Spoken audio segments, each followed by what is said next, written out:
एक सूखे पेड़ का पुनर्जीवन। गिरौदपुरी में एक पीपल का पेड़ वर्षों से सूखा खड़ा था। गांव के लोग उसे देखकर अपनी हालत से तुलना करते और निराश हो जाते। एक दिन संत घासीदास जी ने गांव वालों को इकट्ठा किया और कहा, सतनाम का जाप जीवन में हरियाली लाता है, आओ इसे अपनाएं। उन्होंने पेड़ की जड़ों पर हाथ रखा और सतनाम जपने लगे। कुछ ही समय में सूखी डालियों पर कोपलें फूट आईं। गांव वाले समझ गए कि भक्ति और सत्य से ही जीवन में नई हरियाली आती है।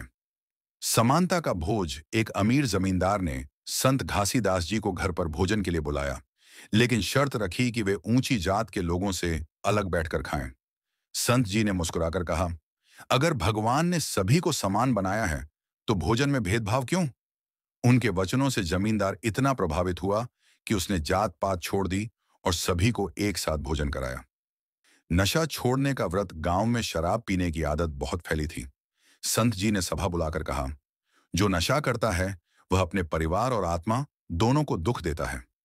कई लोगों ने वहीं सबके सामने शराब की हांडी तोड़ दी और नशा छोड़ने की कसम खाई। एक बार संत जी ने देखा कि कुछ गरीब लोग प्यासे हैं, लेकिन उन्हें ऊंची जात के कुएं से पानी लेने नहीं दिया जा रहा। संत जी ने वहीं एक गड्ढा खोदा, प्रार्थना की और पानी का स्रोत निकल आया। उन्होंने कहा, पानी और हवा सभी के लिए बराबर हैं, इसे बांटना ही ईश्वर की पूजा है। अपनी बंजर जमीन को लेकर दुखी था।